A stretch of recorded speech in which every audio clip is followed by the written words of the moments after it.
Olá, minha gente bonita, maravilhosa, estudiosa, futuros advogados e advogadas desse Brasil.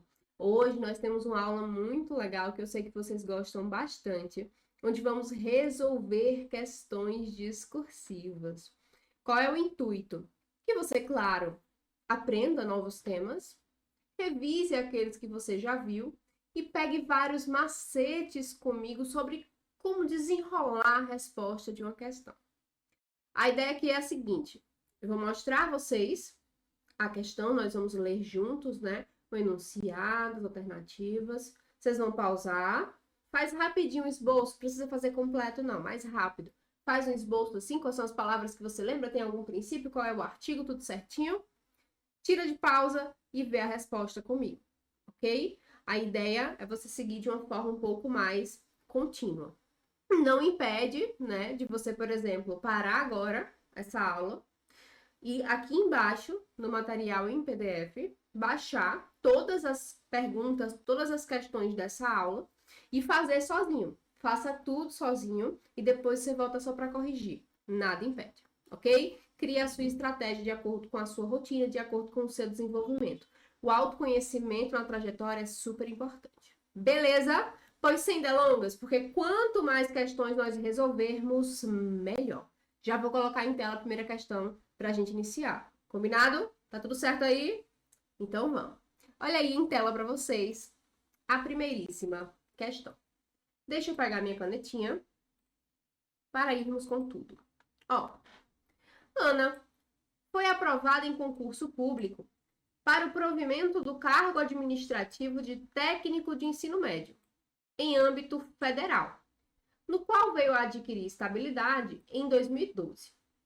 Ocorre que Ana decidiu investir em outra área de formação e, após obter o diploma de economia, prestou concurso público para o cargo de analista em outra carreira federal, que tinha o grau de instrução de ensino superior como requisito. Foi aprovada e convocada no ano corrente, 2021. Sendo certo que este segundo cargo não é acumulável com aquele que a servidora ocupava anteriormente. Ana, como é recém-formada em economia, receia vir a ser inabilitada no estágio probatório para o novo cargo, razão pela qual consulta você para, na qualidade de advogado, responder fundamentadamente aos questionamentos a seguir. Lembra sempre, gente, fazemos duas leituras. Na hora da prova, a primeira leitura ela vai ser super ansiosa. Então, você vai deixar passar algumas informações. Depois você volta e faz uma leitura mais minuciosa, só pegando aquilo que tem de mais importante. Vou fazer aqui, nessa primeira leitura, para você relembrar, e depois a gente segue mais rápido. Olha só. Eu tenho a figura de Ana, que já tinha sido aprovada no concurso público para técnico administrativo, né? E tinha ali, né, como requisito só o ensino médio. Importante, né, saber que esse técnico administrativo era em âmbito federal. E aí, Ana conseguiu a estabilidade. Ou seja, nesse cargo, Ana é estável desde 2012. Só que aí ela foi atrás de outra área de formação, né?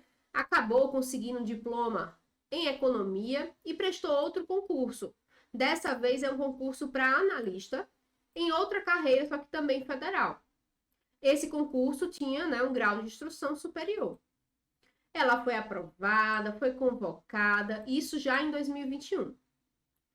E aí a FGV deixa certo para você que esse cargo de analista não é acumulável com esse cargo de técnico, ou seja, depois que ela passou para analista, ela vai ter que decidir, ela não pode ficar com os dois, não é acumulável, certo? Só que como ela é recém-formada, né, ela tem medo, ela não sabe como é que vai funcionar esse concurso, se ela vai se dar bem. E aí ela fica com medo de ser inabilitada no estágio probatório, né, de dizerem que ela não, né, seguiu os requisitos, né, ela não está funcionando muito bem. E aí ela vai consultar você, né, e traz alguns questionamentos. Beleza, vamos ver quais são os questionamentos. Letra A. Caso o receio de Ana venha a se concretizar, qual é a providência que deve ser adotada com o fim de resguardar a possibilidade de eventual retorno ao cargo anterior. Sendo tal possível, qual será o provimento adequado para tanto? Justifique. Então, vamos lá. Qual era o receio de Ana? Ser inabilitada no estágio probatório, né? Se ela for realmente inabilitada no estágio probatório do novo cargo, né, que é o cargo de analista, o que ela pode fazer para tentar resguardar aquele cargo anterior de técnico administrativo? Tem alguma coisa que ela faça para resguardar? Para deixar ele ali quietinho, talvez, e se der tudo errado, ela volta? Existe isso? Essa possibilidade dela retornar ao cargo anterior? Essa questão é complexa. E se for possível, qual é o tipo de provimento adequado para isso? Ou seja, qual é o tipo de provimento adequado para alguém voltar, retornar, né, aos quadros do serviço público? Então, aqui eu tenho uma questão complexa, tá, gente? Essa questão já foi cobrada. De certa forma complexa, sim, porque ela traz um caso bem específico. Mas a gente já trabalhou muito as questões, né? Qual é o cerne dessa questão aqui, minha gente? Ó, palavra concurso público aparece várias vezes, né? Concurso público, né? Até o próprio provimento também. Eu tenho aqui uma servidora, que já era servidora, acabou passando em outro. Então, assim, você vê, estágio probatório aqui mais uma vez. A própria letra A, né, fala da questão do estágio probatório, o que é que ela faz para voltar para o cargo anterior, provimento mais uma vez. Aí eu vou para onde? Eu tô lendo tudo isso, eu pego e vou para onde? Vou para a lei de desapropriação? Não faz sentido, né? Então, ainda que eu esteja um pouco perdido, eu vou para a lei dos agentes públicos, gente. A 8.112. No máximo, eu vou para uma Constituição Federal. O artigo 37, ele tem ali disposições sobre concurso público, né? Então, não tem muito para onde viajar se você estiver tranquilo, respirar e entender. Certo? Então, aqui a gente vai para 8.112. Já dei uma colher de chá. Pausa e tenta responder a letra A, porque eu vou trazer a resposta e depois a gente vê a letra B, tá? Olha só a resposta da FGV, minha gente. Olha só. Ana deveria pleitear a declaração de vacância no cargo federal de nível médio, onde ela é estável, para resguardar a eventual possibilidade de retorno. E isso tá, minha gente, no artigo 33, inciso 8 da 8.112 de 90. Lembra que eu falei? Então, nesse caso aqui, Ana é estável e isso muda tudo. Aquele servidor que ele é estável, gente, ele tem diversos benefícios diferenciados e esse é um deles. Ele consegue pleitear, né, a declaração de vacância naquele cargo de técnico, porque se ocorrer de ser inabilitada no estágio probatório, ela consegue resguardar um eventual retorno. É isso que traz o 33, inciso 8º, e eu tenho também jurisprudência pacificada dos nossos tribunais superiores, que poderia também responder a essa questão. E aí, lembrem, ele pergunta duas coisas, né? Se for possível, que a gente já viu que é, qual é o provimento para isso? Qual é a forma de provimento para que volte, né? A gente já viu reversão, né? Readaptação, recondução. E aqui, gente, a forma de provimento válida é a recondução, tá? Eu estou reconduzindo alguém para o seu cargo de origem. Ela estava em outro, eu pego ela e coloco no cargo de origem. Prova não é readaptação, não? Não, porque ela não foi demitida. Não teve nenhuma anulação de demissão. Ela saiu do seu cargo, foi para outro, acabou sendo inabilitada no estágio probatório e voltou. Então, a forma de provimento é a recondução, conforme o artigo 29, inciso 1, também da 8.112. Pegaram essa? Espero que sim. Vamos ver a letra B. Olha só. Letra B. A investidura por concurso e o efetivo exercício do estágio probatório por 3 anos bastam para que Ana adquira a estabilidade no cargo de analista? Então, ó, ela já está no cargo de analista E eu estou perguntando como é que vai funcionar essa estabilidade. Ela ter, né, passado no concurso, né, ela está exercendo o seu cargo, ela conseguir passar, né, no estágio probatório por 3 anos, basta para que ela adquira a estabilidade? Essa palavra basta ou bastam, gente, ela sempre vai remeter você a requisitos objetivos. Se a prova de pergunta se isso e isso bastam, significa que em algum lugar existem os requisitos para eu adquirir a estabilidade. Então, eu tenho que ter certeza se realmente basta a investidura e o efetivo exercício por 3 anos. É isso que eu preciso? Se for, tudo bem, a resposta é sim. Se não, a resposta é não e você vai complementar com o que é que falta. Então, sempre que falar basta, já se liga. Tem critério objetivo em algum lugar. E vocês aprendem isso, né? Para adquirir estabilidade, eu preciso de quê, minha gente? Olha aqui a resposta da letra B. Não, né? A resposta é não. Não é só a investidura por concurso e efetivo exercício pelo prazo de 3 anos. Às vezes a gente cai nessa, né? Mas não são suficientes. Eu preciso de aprovação na avaliação especial de desempenho, que tem uma comissão instituída para essa finalidade. Por que acaba caindo? Porque a gente vê só o artigo 41 e segue. Mas o parágrafo 4º, e eu ensino isso a vocês em sala de aula, o parágrafo 4º, ele complementa, dizendo que eu preciso de aprovação nessa avaliação especial de desempenho. É o combo para garantir estabilidade, né? Obviamente, eu preciso do provimento no cargo, eu tenho que estar no cargo. Eu preciso que seja um cargo efetivo, nunca esqueçam disso. Eu preciso, né, dos 3 anos de efetivo exercício, ou seja, passar do estágio probatório. E eu preciso da aprovação em avaliação especial de desempenho. Somente assim eu consigo garantir a estabilidade. Pegaram? Conseguiram entender? Essa eu fui mais devagarzinho para ir trazendo, né, para vocês, mas agora a gente vai embora. Vamos para mais questões. Vamos lá. Lembrem de pausar. É muito importante, porque nem sempre vocês vão acertar. E o erro, ele ajuda muito. Porque você fala, caramba, como é que eu errei isso? Onde é que tá? Você fica ansioso para saber onde é que tá. O seu cérebro, ele entra no modo foco para me ouvir falar a resposta correta. Porque você fica, caramba, eu pensei que eu tinha acertado. Então, pausa e faz. É melhor, confia em mim. Vamos lá. Próxima questão. O Ministério Público tomou conhecimento de que uma sociedade empresária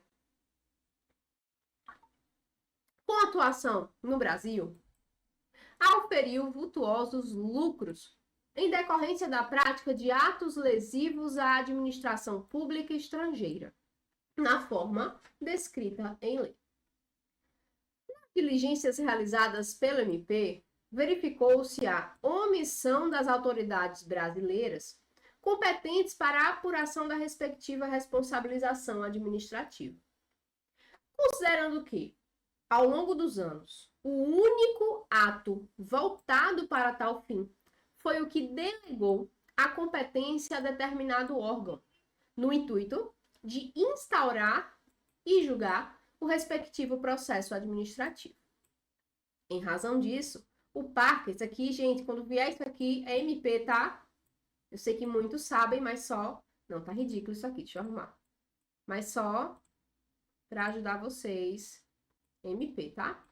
O MP ajuizou a ação com vistas a obter na via judicial a responsabilização civil e administrativa da sociedade empresária, cuja defesa afirma não ser possível a aplicação de sanção administrativa na esfera jurisdicional. Considerando a situação narrada, responda aos itens a seguir. Vamos lá.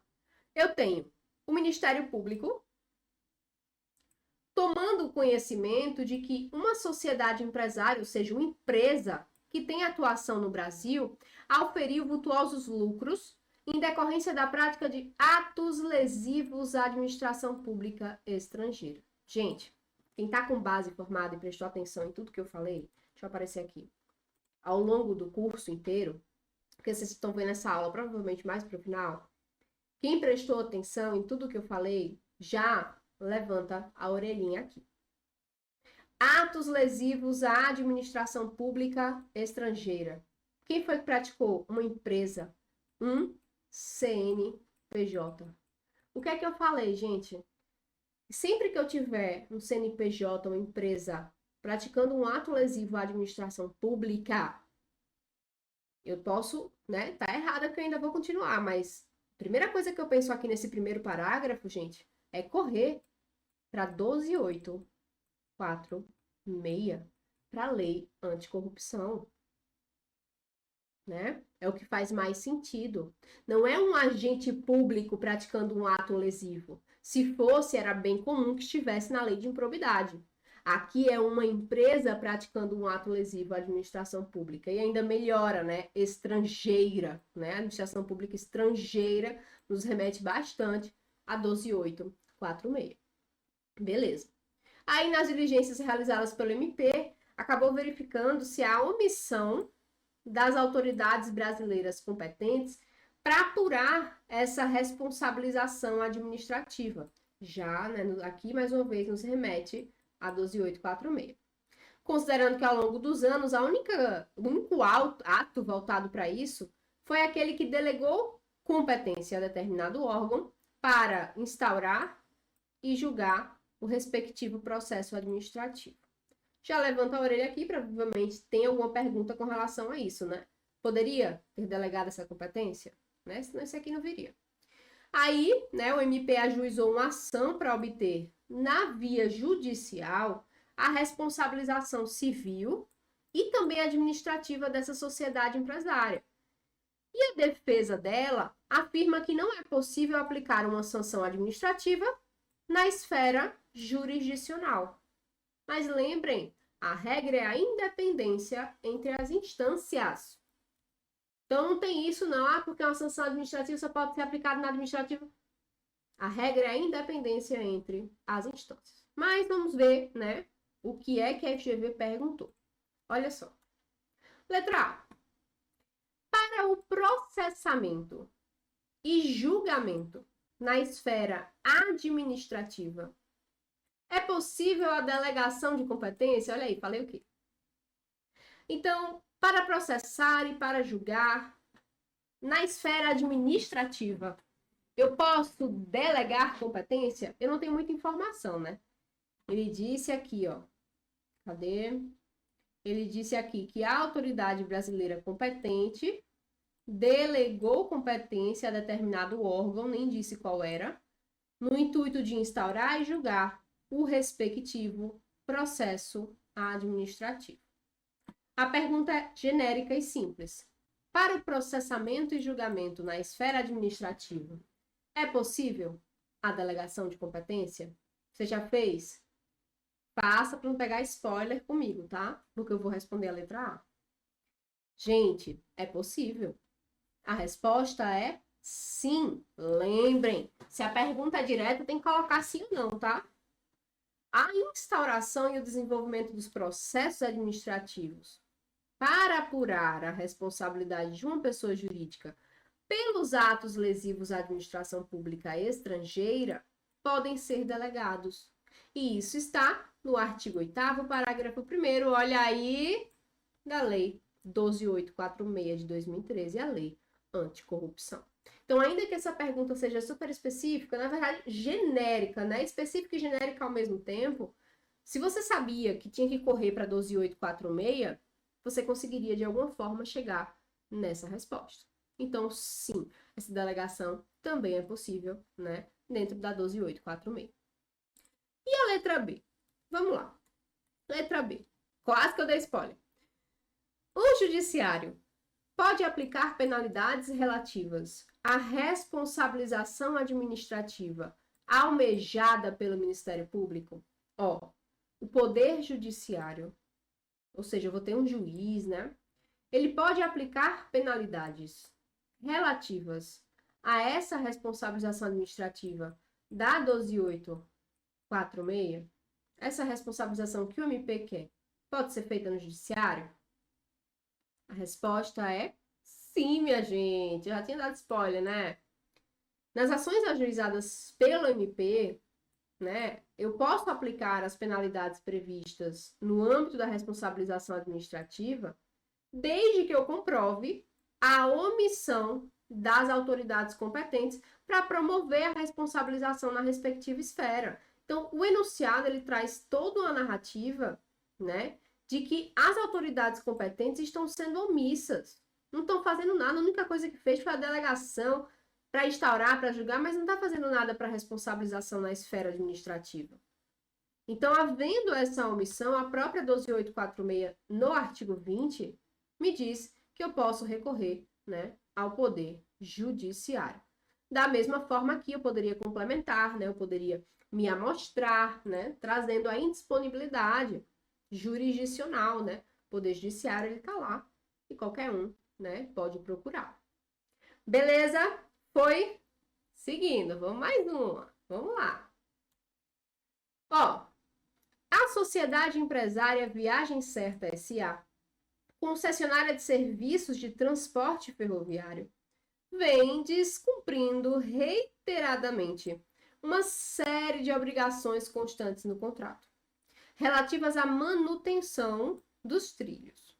Em razão disso, ocorreu um trágico acidente, no qual um de seus trens descarrilhou e atingiu o automóvel dirigido por Dulcineia, que trafegava na rodovia próxima, ocasionando o óbito da referida motorista. Olha que situação. Diante dessa situação, respondo. Então, eu tenho aqui, ó, uma empresa, né, a Viagem Certa, que é concessionária de serviços de transporte ferroviário. Gente, quando fala em concessionária, eu vou para onde? Eu tô dando a pausa para vocês falarem, grita aí. Eu vou para onde? Qual é a lei? Eu vou para 8987. Que letra bonita, professora. Se você não tivesse falado, eu não ia identificar nunca que é 8987. Então, falou em concessionária, falou em serviços públicos, 8987. Claro, eu nunca descarto a Constituição, tá? Nunca. Nunca. Mas, especificamente, nós temos a 8987. E aí, né, essa concessionária estava descumprindo o contrato. O que acontece quando a gente descumpre contrato, né? A gente já vai começando a raciocinar. O aluno da professora Cecília na prova é assim, né? Pô, quando eu descumpro o contrato, ele pode ser extinto, né? Existe caducidade, existe encampação, já vou pensando. E aí, em razão desse descumprimento, ocorreu um trágico acidente que atingiu o automóvel de Dulcineia, que estava trafegando na rodovia próxima, porque o trem descarrilhou, saiu para a rodovia, acabou pegando o carro dela e essa motorista veio a óbito. Opa, tá misturando um pouquinho. Será que vai falar de responsabilidade civil? Aí você já vai lembrando, hein? Concessionária de serviço público tem responsabilidade? Bora ver. Letra A. A Sociedade Viagem Certa S.A. Misericórdia. Professora, que coordenação ruim. É mesmo. A Sociedade Viagem Certa S.A., no âmbito civil, responde objetivamente pelos danos causados à Dulcineia. Olha aí, trouxe responsabilidade. Então, essa sociedade, veja que a FGV não facilita tanto, né? Ela não vai te relembrar que é uma concessionária. Sempre tem que lembrar. Ela tem responsabilidade objetiva pelos danos causados à Dulcineia, minha gente? Ela tem, né? Ela tem. Ah, professora, mas Dulcineia ela nem estava dentro do trem. Opa, lembra que eu falei, não importa se é usuário ou se não é usuário, a responsabilidade continua sendo objetiva. E a concessionária responde sim, objetivamente. Olha aí a resposta. Sim. Apesar de Dulcineia não ser usuária do serviço em questão, a concessionária é pessoa jurídica de direito privado que presta serviços públicos e responde objetivamente pelos danos que seus agentes causarem a terceiros. Qual é a base que eu sempre me utilizo para falar da responsabilidade civil do Estado? Artigo 37, parágrafo 6º da Constituição.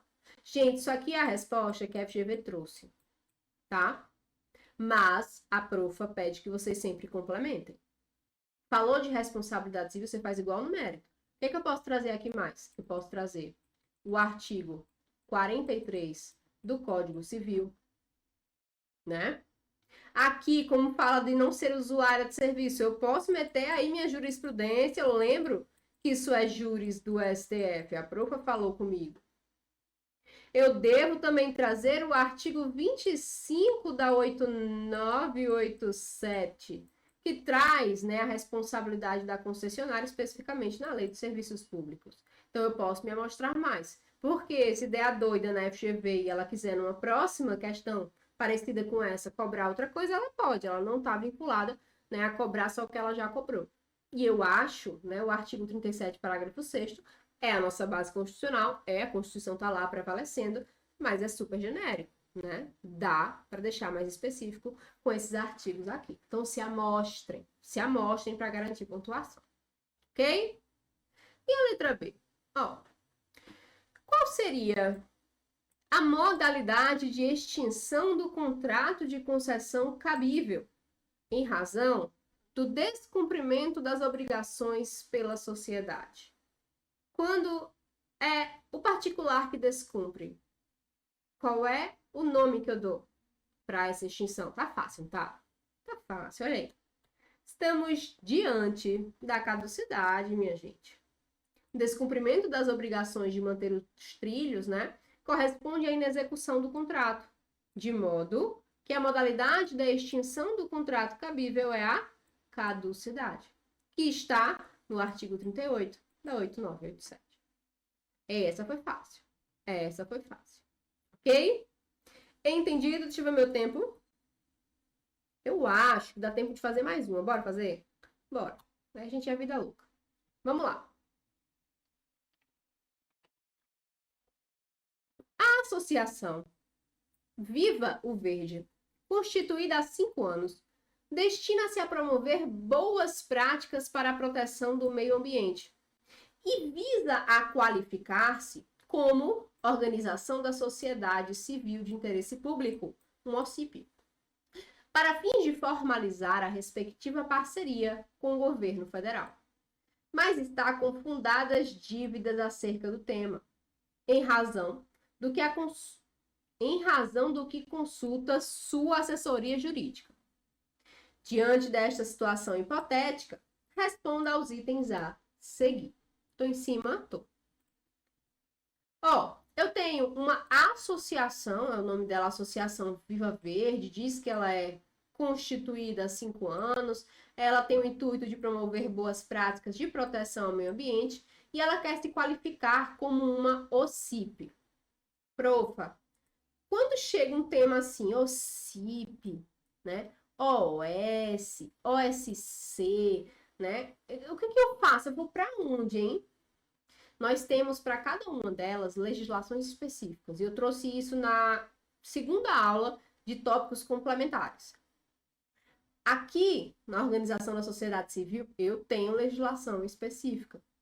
E aí eu preciso que você tenha isso em mente, tenha marcado, porque é uma questão, um tema bem específico assim, de cair na sua prova.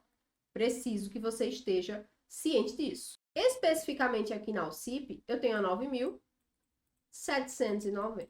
9.790. Mas lembre, para cada um tem um. Você pode ficar lá procurando no sumário, mas para cada um tem uma lei. Beleza, ela fala que quer se qualificar como OCIP, né? Ela quer formalizar, né, uma parceria com o governo. Diz que ela tá com muitas dívidas e por isso te consulta. Vamos ver. Letra A.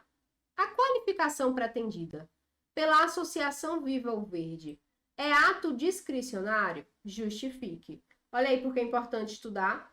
O que é ato discricionário, gente? É quando eu não tenho margem de escolha, né? Ou seja, é quando o administrador público, a administração pública decide, você fica na mão dele. Ele decide se você vai se qualificar ou não. É ele que vai dizer para a Associação Viva o Verde se ela pode ou não se qualificar como OCIP. Agora, essa é a pergunta. É discricionário ou não é? Qual é o contrário de discricionário?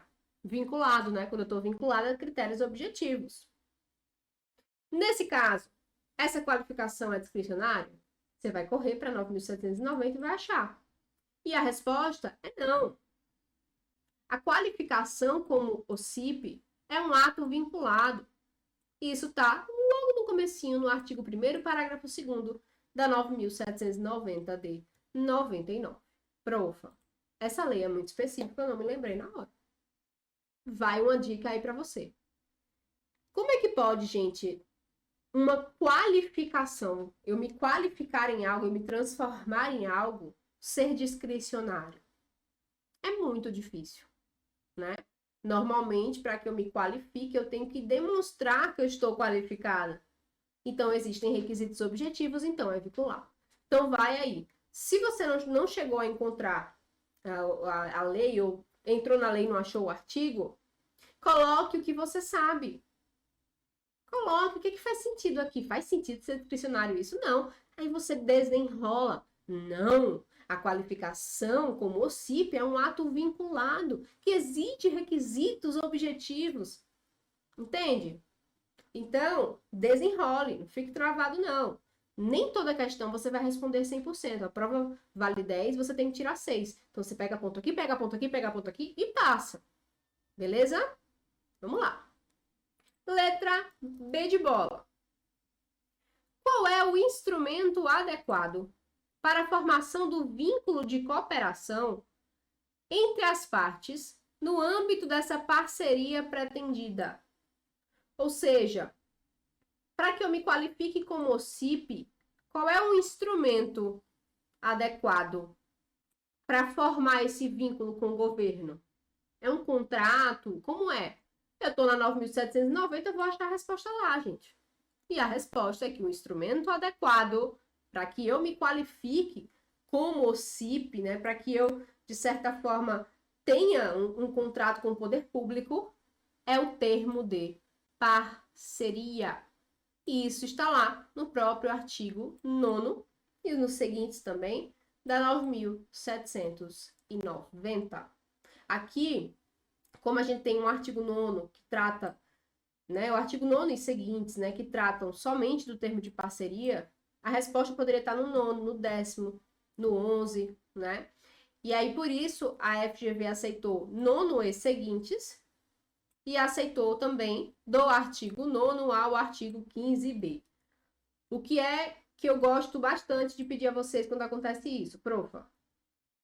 Tem 3 artigos que respondem, não tem jeito, ó. O 9º responde, o 10, 11, 12 e 13. Responde. Responde a pergunta. O que é que eu faço? Coloca todos. Coloca todos. Conforme artigo 9º, 10, 11, 12 da lei. Se eles forem um pouquinho diferentes entre si, você fala, conforme o artigo 9º, isso. Ainda, o artigo 10 dispõe isso. Da mesma forma, o 11, e aí você vai, tá? Eu prefiro que vocês detalhem. E aí, tanto faz vir assim, ou não era. Não precisava colocar tudo. E aí, como você detalhou parágrafo por parágrafo, aquele que você errou, o teu examinador faz assim, e o certo, dá certo. Por isso que eu gosto que vocês detalhem. O que der para detalhar, nem sempre dá para detalhar 7 incisos, né? Não faz sentido. E aí, na hora da prova, é até bom para você. Você fala, não tem como. Tem 7 incisos que eu tô achando que responde, não vai ser isso. Não vai vir isso no teu espelho. A FGV não vai colocar 7 incisos detalhados para você detalhar na hora da prova, porque não tem nem espaço. Então, você já fala, eu tô errado. Não é isso, não. Então, no mínimo, eu vou colocar conforme o 9, 10, 11, 12 é melhor. Ok? Pegou aqui? Conseguiu entender? Então, fica por aí que no próximo bloco a gente vai responder mais questões. Foge não. Bora simbora resolver essas questões. Vamos lá. Tá aí comigo, né? Foi embora não. Então vamos. Ó. O Estado ômega decidiu alienar determinado imóvel nos termos da Lei 14.133 de 2021. Ô, coisa bonita quando vem isso aqui. Você vai fugir para outro lugar, pelo amor de Deus, não vai não. Ela já deixou aqui, tá lindo pra gente. Haja vista que há muito tempo não está sendo utilizado e o valor arrecadado poderá ser destinado à implementação de políticas públicas prioritárias. Olha que bonito! Está tratando da alienação de um imóvel nos termos da 14.133. Quem é que está alienando um Estado? Então, muito provavelmente, né, estamos falando da alienação de bem público, que tem disposição na 14.133. Ok. Assim sendo, o Estado ômega instaurou um processo administrativo no bojo do qual se demonstrou a existência de interesse público devidamente justificado para alienação, sendo certo que já foi realizada a avaliação do bem. Ao tomar conhecimento de que o Estado Ômega pretendia vender o imóvel, a autarquia municipal Beta manifestou interesse em comprar o bem imóvel. Por outro lado, um empresário local também pretende comprar o imóvel para nele construir um shopping center. Sobre o caso em tela, responda aos itens a seguir. Eu não tenho para onde correr, eu estou na lei de licitações. E eu tenho que procurar as disposições relacionadas, gente, à alienação. De uma simples leitura, eu já tiro isso. Eu não vou precisar ficar procurando na lei inteira, não. Vou procurar só o que tiver relativo à alienação de bem público.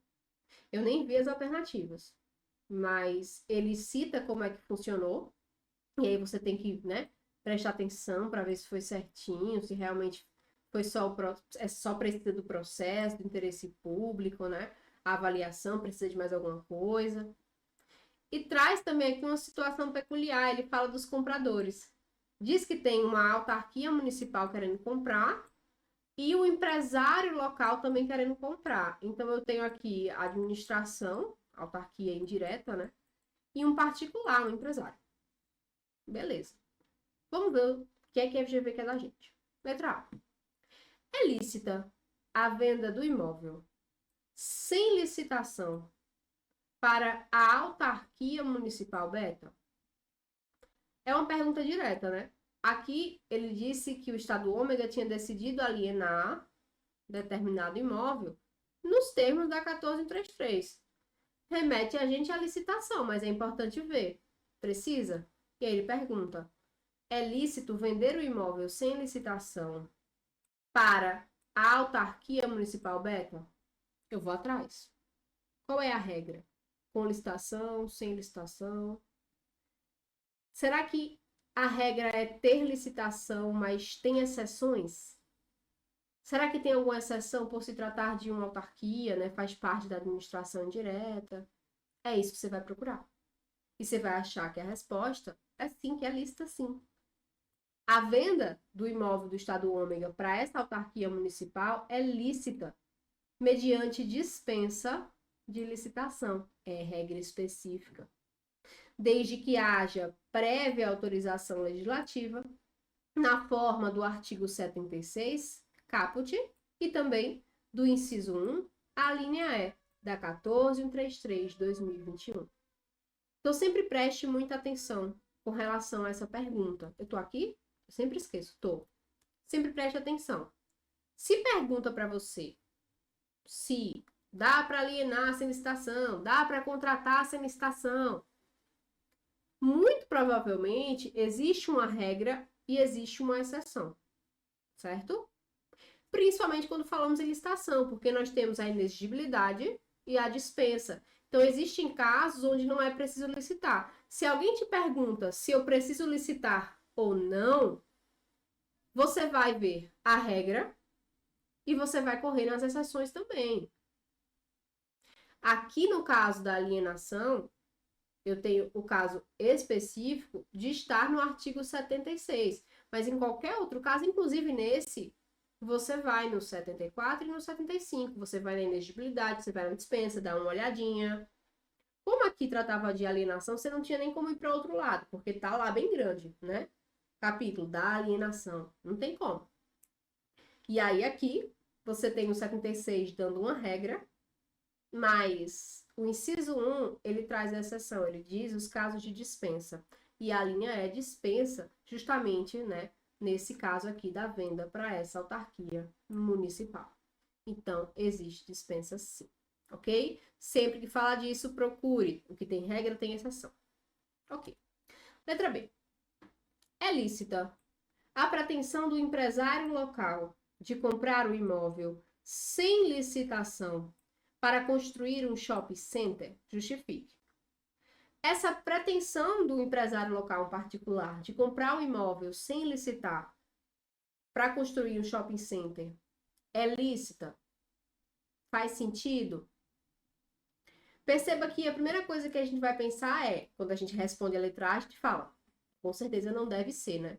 Porque não faz parte da administração, é um particular. Com certeza não faz parte de uma dispensa. Por que eu dispensaria, né, a licitação de um empresário, de um particular? Mas, para te ajudar no raciocínio, por que a FGV colocou essa vírgula aqui? Por que a FGV disse que era para construir um shopping? Por que a FGV não disse o que é que a autarquia queria construir? Não faz sentido, né? Por que a FGV quis dizer o que o empresário iria construir e não quis dizer o que a autarquia queria construir? Tudo isso, gente, traz esse raciocínio, essa análise para te tirar, talvez, do óbvio. O óbvio seria pensar que, né, com certeza não há dispensa para ele, aí você vai ficar ali procurando alguma disposição. Mas preste atenção, é para construir um shopping. Não sei, por que a FGV colocou isso? Já, vai que tem algum artigo relacionado ao shopping, né? A essa questão específica do shopping. Dificilmente, né, pela idade das leis, vai vir shopping center. Mas pode ser que tenha alguma coisa. É uma linha de raciocínio para você, tá? E nesse caso específico, a linha de raciocínio funciona. Porque a resposta da letra B é não, claro que não.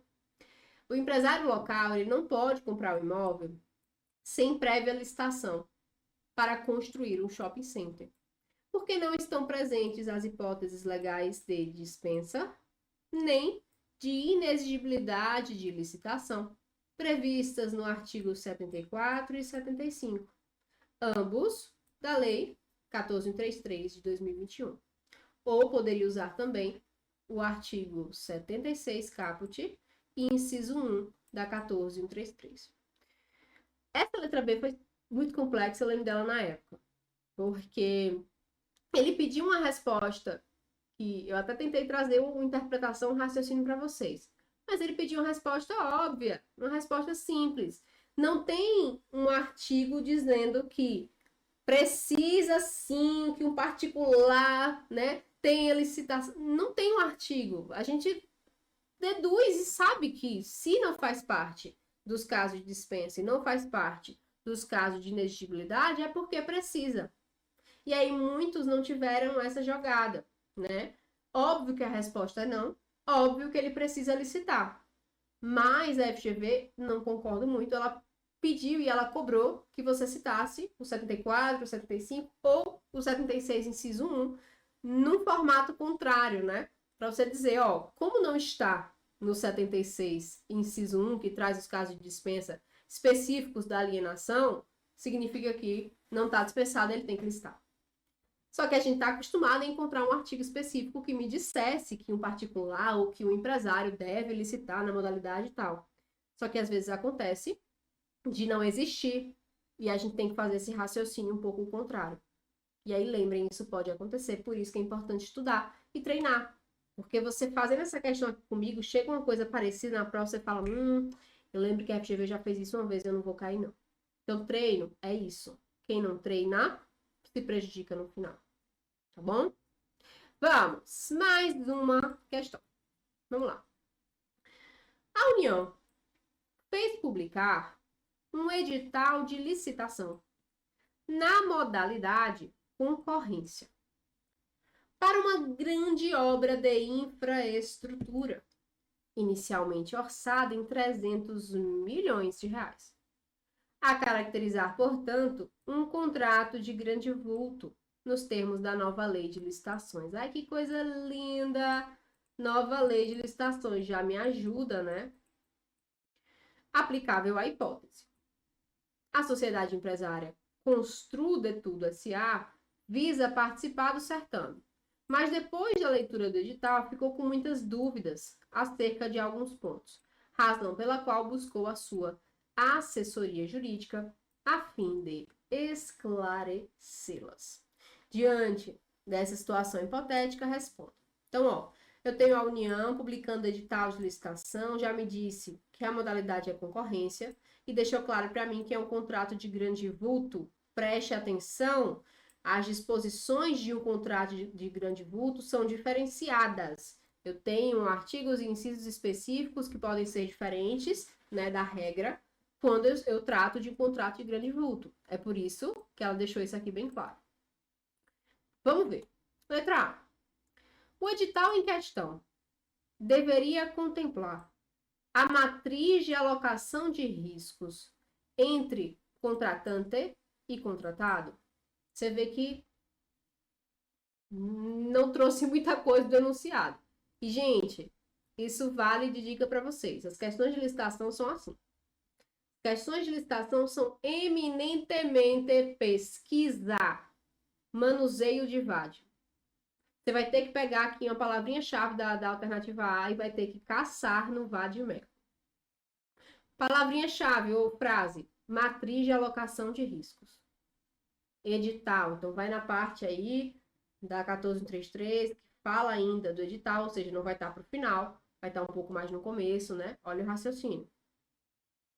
O que é que pode contemplar, o que é que deve, o que é que vem de obrigação no contrato. Em algum lugar vai estar falando sobre essa matriz de alocação de riscos. E preste atenção, ele não faz uma pergunta genérica, não é qualquer edital. Ele fala o edital em questão. Então, é esse aqui. É um edital na modalidade de concorrência para uma grande obra de infraestrutura que caracteriza um contrato de grande vulto. Por que eu falo isso? Porque eu posso ter disposições diferentes. Pode ser que para um contrato que não seja de grande vulto, eu não precise dessa matriz de alocação de riscos. Né? Então, preste atenção nessa interpretação. E aí, o edital em questão, ele deve contemplar essa matriz entre contratante e contratado? Por isso que é importante que você pause e procure. Essa busca é maravilhosa. Pausa, depois tu volta. A resposta, gente, é sim. Sim. Nos contratos de grande vulto, assim caracterizados nos termos do artigo 6º, inciso 22 da 1433, é obrigatório que o edital contemple a matriz de alocação de riscos entre contratante e contratado, na forma do artigo 22, parágrafo 3º da 1433. Eu não disse que ia estar no comecinho? Ponto importante. A FGV tem feito isso nas questões de licitação e eu não gosto, mas eu quero que vocês aprendam. Qual foi a pergunta? Se o edital deve contemplar a matriz. A resposta tá aqui, né? Aqui, ó. Que sim, é obrigatório que contemple a matriz, artigo 22, parágrafo 3º. É o que a gente, né, chega e coloca. Só que a FGV tá com essa mania de colocar uns complementos que estão lá no início, mais conceituais aí da lei de licitações. Como o artigo 22, parágrafo 3º e o próprio enunciado cita especificamente o contrato de grande vulto, ela foi e trouxe o artigo 6º, inciso 22, que é o artigo que caracteriza e conceitua os contratos de grande vulto para complementar essa resposta. Eu sei, é chato, mas tente fazer isso sempre que nós tratarmos de licitação. Então, a pergunta, por exemplo, ela foi mais focada na modalidade de concorrência, né? Quem sabe a pergunta estaria, né, a resposta estaria ligada por ser uma modalidade de concorrência. Então, nas modalidades de concorrência, tem matriz de alocação de risco. Se a resposta fosse essa, você colocaria um pouco antes um complemento, trazendo o conceito da modalidade de concorrência, que também está lá no meio do artigo 6º. Essa parte conceitual está lá no meio do artigo 6º. Então, lembre, falou de licitações, vê ali o artigo 6º, o enunciado tratou diz qual é a modalidade de concorrência, diz qual é o estilo do contrato, trouxe algo assim, conceitua, né? Ainda que não seja a resposta principal e específica, conceitua, porque a FGV deu para fazer isso nos 2 últimos exames e eles estão pontuando, tá? Apesar de eu achar completamente incoerente ter lutado, inclusive, nas provas para que eles ajustassem o espelho, tá bom? Lembrem disso, por isso que é importante participar das aulas. E a letra B, ó. É possível exigir do licitante vencedor a implementação de programa de integridade? Você vê como é um trabalho de pesquisa, né, gente? Claro que é pesquisa. Como é que eu tenho isso na mente assim? Uma coisa tão específica, né? Não é uma pergunta muito trabalhada. É direto, é lei. Ele quer que tu encontre o artigo. Isso é bom porque não viaja muito e é ruim para quem não manuseia bem o Vademecum, para quem não conseguiu ainda gerir bem o tempo. Então, você precisa de tempo para fazer pesquisa. Até a gerência das emoções também, você fica muito agoniado porque não é uma pergunta que está aqui na sua mente. Então, você vê que é muito lei seca, licitações. Então, vou procurar. Olha o raciocínio. Licitante vencedor. Eu já passei pelo processo de licitação todinho. Faz sentido as respostas estarem no começo da lei? Não faz. O processo já foi, venceu. E aí tem algumas disposições que tratam sobre o vencedor, o que é que ele tem que fazer, quais são os próximos passos. Está um pouquinho mais para trás. Isso te ajuda a não perder muito tempo. Existe alguma exigência a essa implementação do programa de integridade, que é o famoso compliance? A letra B responde. Sim, existe. Nos contratos de grande vulto, e assim eu volto para a interpretação, né? Assim, de novo, ele colocou assim caracterizados nos termos do artigo 6º, inciso 22. O edital deverá prever a obrigatoriedade de implementação de programa de integridade, consoante artigo 25, parágrafo 4º da 14133. Ok? Essa pergunta, ela é recente, ela veio recente, ela foi bem fora de curva. Vamos lá, vamos para mais um. Simbora. Deixa eu ver meu tempo. Tudo certo. Vamos lá. A Sociedade Empresária Alfa foi contratada pelo Estado Beta para prestar determinados serviços na área de tecnologia da informação, pelo prazo de 1 ano, sob o regime jurídico da nova Lei de Licitações e Contratos. Olha aí, mais uma, 14.133, 2021. E vocês aí morrendo de medo das questões de licitação, né? Ó, então eu tenho uma empresa contratada pelo Estado para prestar serviço na área de tecnologia da informação. Lembra? Se ele fala especificamente qual é a área, tem coisa aí, tem alguma disposição específica sobre a área. Foi pelo prazo de 1 ano, foi determinado, né? E o regime jurídico foi da nova lei. Atualmente, no curso da execução do contrato, o Estado Beta já está com atraso de 80 dias, contados da emissão da nota fiscal, de parcelas de pagamentos devidos pela administração, por despesas de serviços já prestados pela sociedade empresarial Alfa. Olha que disposição importante, preste atenção porque é fácil de confundir. Não é a sociedade empresária que está inadimplente, ó, é o Estado. O Estado Beta está atrasado. Atrasou mais de 80 dias. As parcelas de pagamentos devidos à sociedade empresária, que já prestou o serviço. Ok. Sabe-se que o contrato em tela não contém cláusula compromissória ou compromisso arbitral. Cansado de tentar receber os valores devidos, o sócio administrador da sociedade empresária Alfa contrata você como advogado, pois pretende extinguir o contrato. Sobre o caso narrado, responde. Então, ó, traz uma situação diferente, onde é o Estado que está devendo, que está em atraso, que está inadimplente. E aí traz a pretensão de extinção desse contrato. Só que quem pretende extinguir é o particular. Isso não é comum, né? A gente não está acostumado, a gente aprende lá, né? As formas de extinção dos contratos, anulação, revogação, né? E essas formas de extinção é a administração pública extinguindo. Mas aqui está tratando de um particular. Muda tudo. Vamos ver aqui as disposições das alternativas. Letra A. A contratada tem direito à extinção do contrato? Justifique. Para onde é que eu vou, minha gente? O enunciado ele já deixou claro que é a 14.133, né? Então, eu vou correr para lá para tentar encontrar o dispositivo que trate da extinção do contrato. Contrato está no começo? Não, está no final. Então, eu vou lá na parte dos contratos mais para o final ainda, na parte da extinção dos contratos, e procuro algo, alguma cláusula, né, algum artigo, inciso, parágrafo relacionado à possibilidade da contratada extinguir. Será que existe? Ou é só administração? O cara tá ali amarrado, não pode sair. O raciocínio já me diz que não.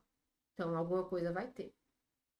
Profa, não achei de jeito nenhum. O que é que eu faço? Coloca teu raciocínio. Qual é o teu raciocínio? Que não, né? Não faz sentido. Então, você vai dizer que ela...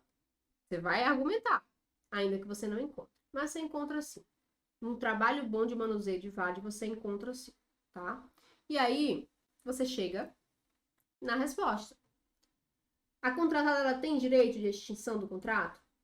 Tem, minha gente. Tem. A sociedade empresarial alfa tem direito à extinção do contrato porque o atraso já acontece há mais de 2 meses. Por isso que a leitura do enunciado é muito importante. Diz que passou de 80 dias. E o artigo 137, parágrafo 2º, inciso 4, da 14133, trata dessa possibilidade de extinção do contrato se a administração pública atrasar por mais de 2 meses. Então, tá aí a resposta. Simples, né? A pergunta foi pequeniníssima, a resposta também. Licitações é isso, gente. Pesquisa. Letra B. Caso haja a extinção do contrato em decorrência de culpa exclusiva do Estado beta, quais os direitos do contratado? Justifique. Então, eu vou extinguir o contrato por uma culpa exclusiva do Estado beta. O contratado, ele tem direitos? Quando é o contratado que faz besteira? Acontece um monte de coisa? E aqui, no Estado, o que acontece? Poxa, já cheguei na resposta legal na letra A, eu continuo por lá, né? Deve ter alguma coisa. E tem, gente. A resposta é que, caso haja essa extinção do contrato em decorrência dessa culpa exclusiva, o contratado ele deve ser ressarcido pelos prejuízos regularmente comprovados que houver sofrido e vai ter direito à devolução da garantia que ele deu lá atrás. Também aos pagamentos devidos pela execução do contrato até a data de extinção e ao pagamento do custo da desmobilização. Tudo isso está bem pertinho da letra A. Artigo 138, parágrafo 2º, incisos 1, 2 e 3 da 14133. Gente, preste atenção aqui. Eu tô aqui? Tô. Preste atenção aqui. Profa, eu cheguei no 138, parágrafo 2º, e eu vi que ele já começou dizendo aqui no 138 o que é que o contratado teria direito caso ocorresse essa extinção. Então, eu fiz a explicação na letra B e coloquei conforme 138, parágrafo 2º. Porque por mais que ele tenha inciso 1, inciso 2, inciso 3, eu fui no genérico, né? O parágrafo 2º ele já engloba o 1, o 2 e o 3. Faz sentido. Faz sentido. Mas FGV, como eu disse, deu para fazer isso agora. Então, desmembre, tá? Faça desmembrado. Se o 138, caput, responde, você vai colocar 138, caput. Se o parágrafo 2º responde, só ele já responde tudo, então é 138, parágrafo 2º. Mas se eu tenho o inciso 1, 2 e 3 que responde, você vai colocar 138, parágrafo 2º, inciso 1, 2 e 3. Ah, profa, só responde o 1 e o 3, inciso 1 e 3. Coloque lindamente, bem esmiuçado. Porque a pergunta foi, né, quais são os direitos do contratado? E aqui o parágrafo 2º traz 3 direitos. 1, 2, 3 em cada um dos incisos. Então, eu vou colocar bonitinho, inciso 1, 2 e 3. Ok, minha gente? Pega essa dica, tá? De coração, pega essa dica. Vamos lá, vamos para mais um. Dá tempo.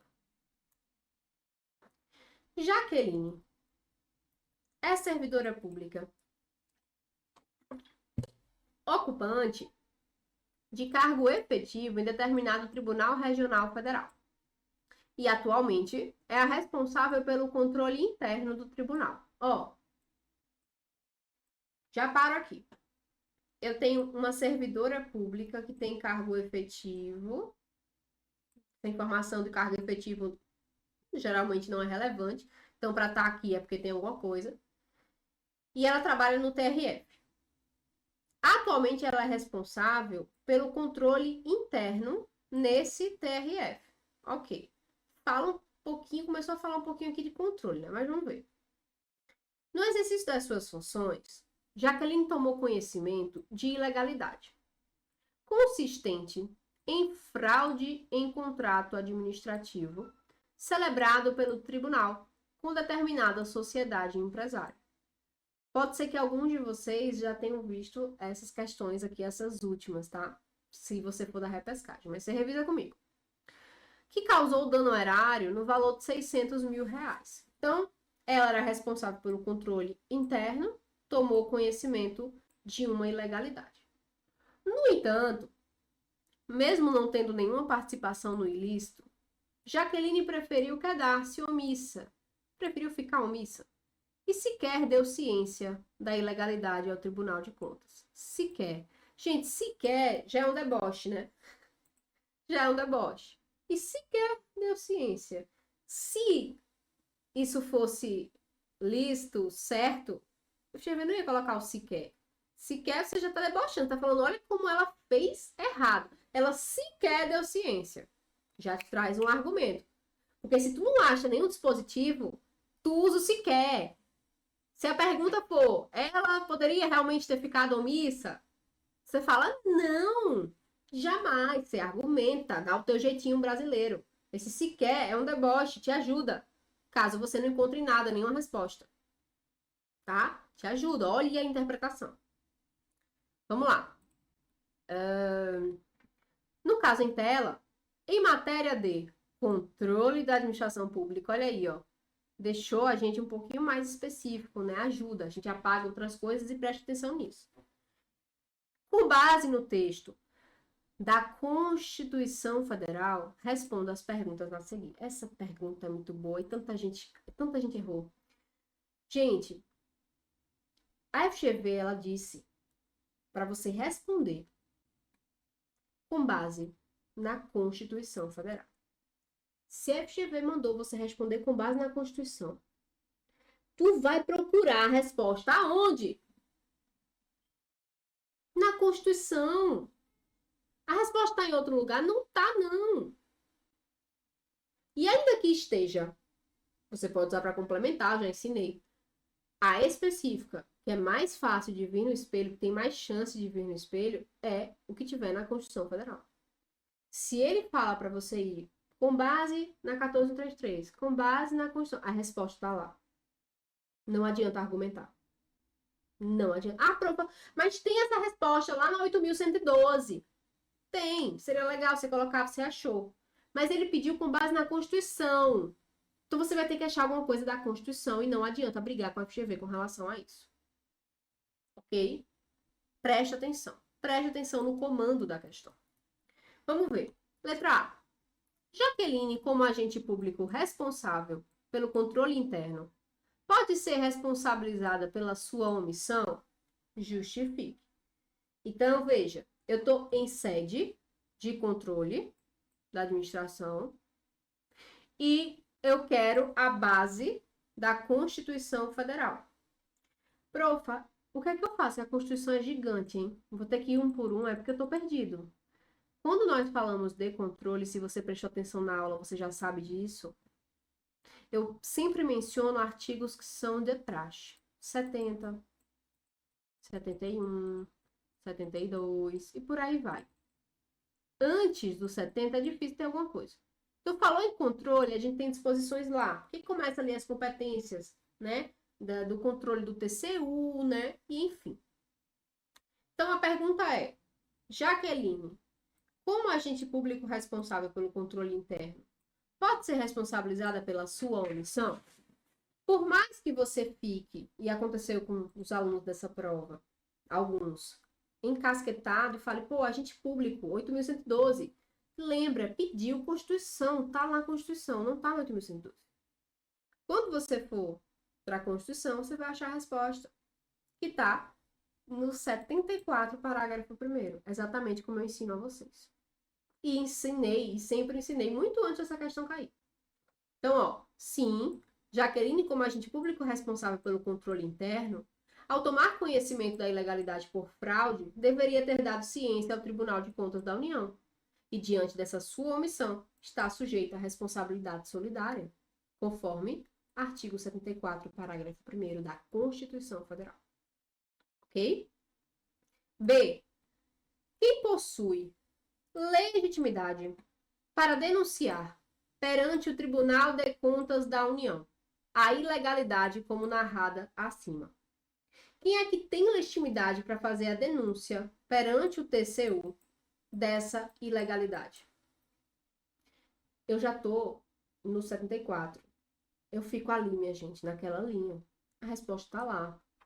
Ó, qualquer cidadão, partido político, associação ou sindicato é parte legítima para, na forma da lei, denunciar a ilegalidade narrada perante o Tribunal de Contas, conforme 74, parágrafo 2º, um embaixo do outro.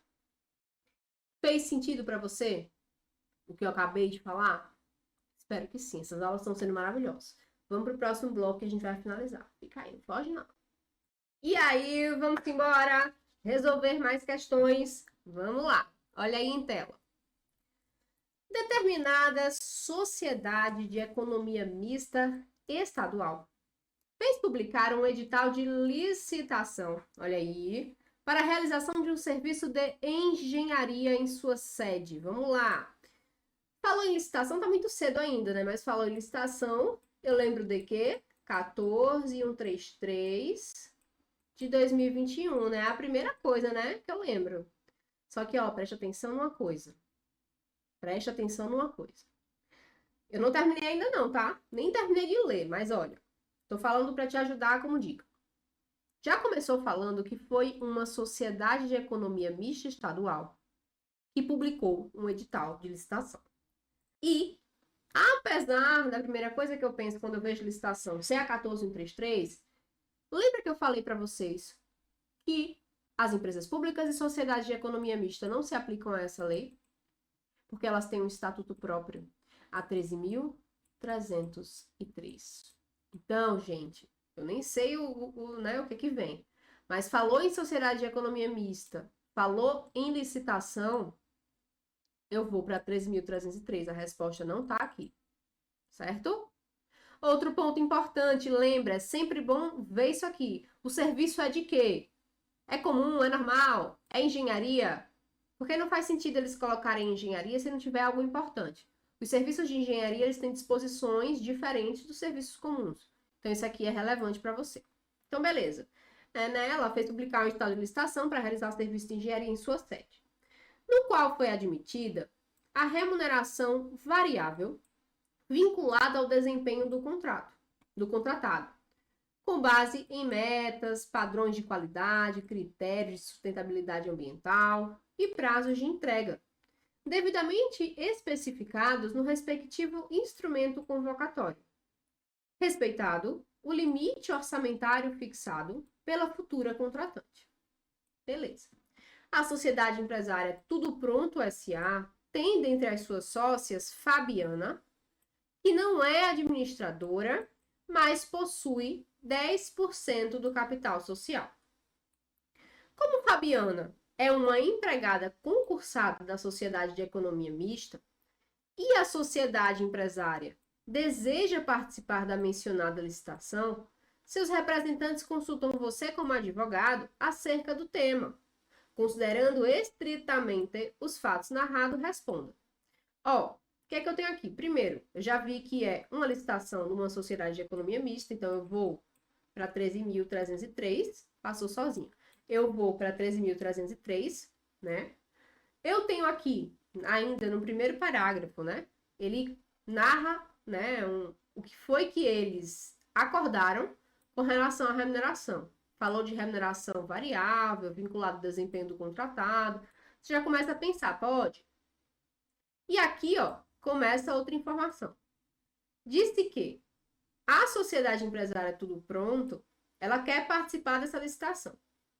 E ela tem dentre seus sócios, né, Fabiana, que apesar de não ser administradora, tem 10% do capital social. Só que olha a coincidência, Fabiana é uma empregada concursada dessa sociedade de economia mista. Aí já fica o questionamento, né?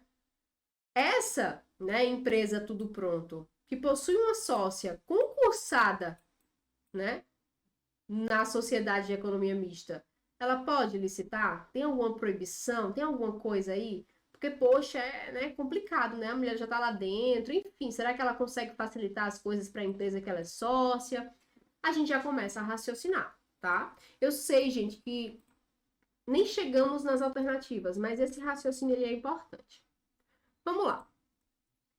Letra A. É possível a remuneração admitida pelo edital em questão justifique. Tá vendo o que eu falei? É claro, gente, que isso é experiência, tá? É experiência, mas eu tento passar essa experiência para vocês. É muito comum. Se você fizer muita questão, você vai perceber. A TV vai jogar, obviamente, fatos que vão gerar uma pergunta e geram uma resposta, né?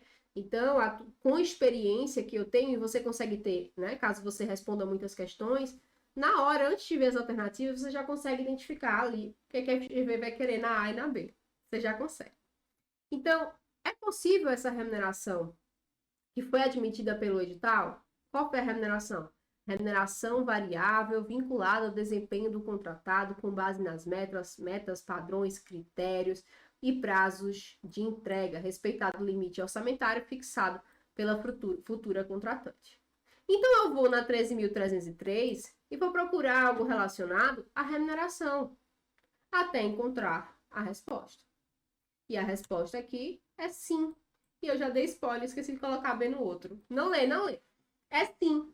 Para a contratação de obras e serviços, inclusive os de engenharia, é possível a adoção da remuneração variável vinculada ao desempenho do contratado, com base nos critérios mencionados, especificados, né, no respectivo instrumento convocatório. Isso está no artigo 45 da Lei 13.303 de 2016. Não era da 1433. Tá vendo? Então, a resposta é sim. Essa remuneração variável, ela é possível. E a B? A sociedade empresária Tudo Pronto poderia participar de tal licitação? Por que ela pergunta isso? Se fosse qualquer outra coisa, nada demais, não faria sentido ter explicado que Fabiana tem 10% do capital, não é administradora, é concursada. Aqui tem a ver com Fabiana.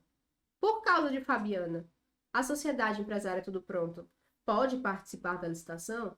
E aí eu vou atrás para saber, né? Quais são as regras, assim, de quem vai licitar, né? Tem algo relacionado a isso? Mas eu vou atrás, né? Eu tenho a lei, eu tenho o estatuto. E eu vou achar a resposta. E a resposta tá bem aqui. Deixa eu sair de cima. Deixa eu apagar, né? Porque, né? Meu spoiler foi dado. A resposta é não, gente. Pior que ela não pode participar, não. Faz sentido, né? Olha aí o raciocínio. A sociedade Tudo Pronto, ela tá impedida de participar da licitação porque possui em seu quadro societário uma empregada da Sociedade de Economia Mista, que é Fabiana, que detém mais de 5% de seu capital social, conforme artigo 38, inciso 1 da 13.303. Gente, o artigo 38, ele traz justamente quais são as hipóteses de impedimento. E dentre essas hipóteses, tem exatamente essa situação, de você ter, né, dentro do seu quadro societário, algum empregado que tenha vínculo aí, né, com nesse caso aqui, a Sociedade de Economia Mista. E ele fala, né, que ela teria que deter mais de 5%. Se por um acaso Fabiana tivesse 2%, 1%, às vezes até funcionaria. Mas ela tem 10%, e aí ultrapassou a margem de 5%, que traz a 13.303, por isso que a resposta é não. Tudo Pronto não poderá participar. Ok? Vamos para a próxima. Seguindo. A União está promovendo estudos para criar uma agência reguladora. Perceba que eu estou indo mais rápido agora, tá? A agência reguladora, profa. Bati o olho aqui. Qual é a primeira coisa que eu penso? A agência reguladora tem uma lei. Gente, eu sempre vou pensar primeiro nisso quando eu estiver resolvendo uma questão discursiva. Óbvio, o que mais vai me ajudar é saber se tem lei, onde é que tá. E você vai rabiscando ele igual eu rabisco. Gente, isso aqui que eu faço aqui, vocês vão fazer na prova. Tá? Então, quando eu vejo a agência reguladora, eu lembro que tem uma lei. Então, eu já coloco aqui qual é? A 13.848. Ah, prof, eu não lembro assim de cabeça. Você lembra que tem uma lei? Então, no máximo, você vai ter que correr no sumário para achar. Lei das agências reguladoras. Tá? Mas é importante você ter base, porque vai mais rápido. Vai mais rápido. Tá? Beleza. Deixa eu sair. A União está promovendo estudos para criar uma agência reguladora a ser designada de Ômega, vai ser o nome dela, cuja atividade está relacionada com a atuação do Ministério da Agricultura, com vistas a promover a regulação de determinado setor, a qual deseja conferir atribuição normativa. Atribuição normativa. Notadamente com relação às questões técnicas de interesse geral para os respectivos agentes econômicos, a fim de conferir maior segurança jurídica e promover maior bem-estar social na área em questão. Ao longo de tais estudos, surgiram questionamentos acerca do enquadramento de tal entidade no âmbito da organização administrativa. Onde é que ela se enquadra? Onde é que a agência reguladora se enquadra dentro da organização administrativa? Você vai lembrando, a organização administrativa, o professor ensinou o quê? Que tem a administração direta e tem a administração indireta. Na direta eu tenho União, estados, DF e municípios. A agência reguladora, ela tá aqui. Poxa, eu não lembro disso não, eu acho que não. E na administração indireta eu tenho o quê? Eu tenho as autarquias, fundações, empresas públicas e as sociedades de economia mista, né? Caramba, lembrando assim também não tá não, mas peraí. Se eu parar para pensar bem... Ah, lembrei. Gente, a agência reguladora é uma autarquia especial. Não me esqueça disso. A agência reguladora é uma autarquia.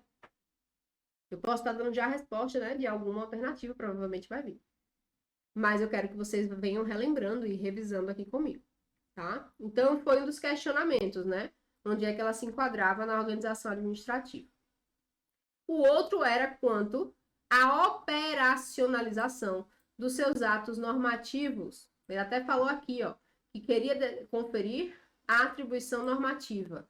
Aí você vai, né, ter que lembrar das características da agência reguladora. Ela tem esse poder normativo, lembra lá, poder de polícia, poder normativo, hierárquico.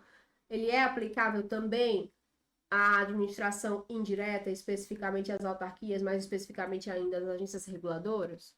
Não lembro. Tem a 13.848, vai tentar achar alguma coisa lá, tá? Beleza. Vamos ver aqui. Letra A. Existirá subordinação hierárquica entre a agência Ômega, a agência reguladora, olha a FGV querendo confundir, porque o nome dela ia ser Ômega, e o Ministério da Agricultura? O Ministério da Agricultura é o quê, gente? Ó, a agência reguladora, ela vai atuar, né? Ela tem uma atividade relacionada com o Ministério da Agricultura. É a União que está promovendo, né, essa criação, e ela quer que tenha atuação no Ministério da Agricultura. O Ministério da Agricultura está ligado à União, ou seja, está ligado à administração direta. Existe subordinação hierárquica entre a administração direta e a administração indireta? Lembra disso? Existe essa subordinação hierárquica? A resposta é não. Não existe, né? Lembrem disso, não existe. A criação das entidades da administração indireta confere a elas personalidade jurídica própria e patrimônio próprio também, não existindo subordinação hierárquica entre administração indireta e direta. Essa aqui já era uma resposta aceita pela FGV, tá vendo? Mas ela colocou aqui, ó, ou. A agência reguladora é uma entidade autárquica em regime especial, com personalidade jurídica e patrimônio próprios, com autonomia funcional, decisória, administrativa e financeira, que não se submete à subordinação hierárquica, consoante se observa do artigo 3º da Lei 13.848 de 2019. Lembra, gente, não há hierarquia entre pessoas jurídicas distintas. Não há. O que eu tenho é, no máximo, né, uma supervisão ministerial, um controle finalístico, que eu poderia até trazer aqui para mostrar um pouco mais. Mas subordinação hierárquica, não tem. Não tem. Ok? Lembrou? Vamos lá. Letra B. No caso da edição de um ato normativo de interesse geral dos agentes econômicos, a agência ômega deverá submeter a respectiva minuta à consulta pública? Então, no caso de existir, né, a edição de um ato normativo, que seja de interesse geral dos agentes econômicos, lembra? Por que teve que explicar que era de interesse geral dos agentes econômicos? Porque tem alguma coisa específica aqui, então levanta a tua orelha. Essa agência reguladora, ela precisa submeter essa minuta, esse ato normativo, a uma consulta pública. Existe essa fase, esse requisito? Eu vou atrás, né? Eu vou procurar na 13.848. E você vai encontrar uma resposta positiva. Sim, minha gente. As minutas de atos normativos de interesse geral dos agentes econômicos, tá vendo? É específico, será objeto de consulta pública, nos termos do artigo 9º da 13.848. Então, essas minutas específicas que são de interesse geral dos agentes econômicos devem passar por uma consulta pública. Se a FGV não tivesse trazido, cadê?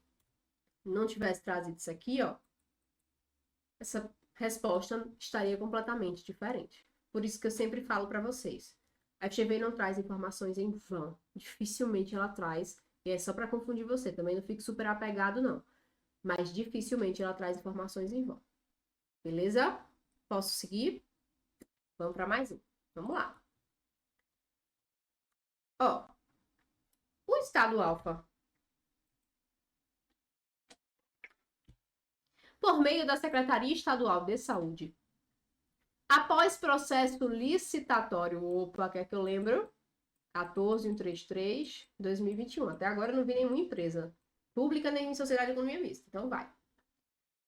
Ela celebrou contrato administrativo com a sociedade empresária. Então, o Estado Alfa, por meio da Secretaria Estadual de Saúde, celebrou o contrato administrativo com a sociedade empresária Arthur, que tinha por objeto o fornecimento de bens consistentes em aparelhos respiradores pulmonares, muito comum na época da pandemia. Durante a execução do contrato, o contratado prestou declaração falsa no que tange às especificações técnicas e a quantidade dos equipamentos que efetivamente entregou ao Estado contratante, de maneira que forneceu um número menor de respiradores e de qualidade bem inferior à contratada. Ó, eu não preciso nem saber de nada, eu vou no raciocínio jurídico. Isso aqui tá certo? Claro que não, né? Palhaçada, safadeza, como se diz aqui, né, em Recife. Ele tá, né, fazendo algo muito sério, ele não tá só descumprindo as normas do contrato. Beleza. Já tá até saindo um pouquinho da licitação, pelo que eu tô vendo, né? Vamos ver. O órgão de controle interno do Estado Alfa identificou a conduta ilícita da sociedade empresária contratada, razão pela qual está em curso o processo administrativo que visa a responsabilização administrativa da contratada, com base na nova Lei de Licitações e Contratos Administrativos. Ó, a FGV ajudou, né? Quando eu falo em responsabilização administrativa, eu sempre peço que, claro que dentro de um contexto, vocês lembrem da 12.846, que é a Lei Anticorrupção. Mas nós também temos exposições na 14.133. E a FGV disse, com base na nova lei de licitações. Então, é 14.133, tá? Vamos lá. No contrato administrativo, há previsão expressa de que a fiscalização de sua execução, inclusive no que tange à aplicação de penalidades administrativas, segue o regime jurídico previsto em tal lei, ou seja, na 14.133. Sobre as possíveis consequências administrativas sancionadoras previstas na citada lei, que podem advir do processo administrativo em curso, na qualidade de advogado da sociedade empresária Arpuro, que fez a besteira, né? Responda aos itens a seguir. Então, gente, ajudou, tá?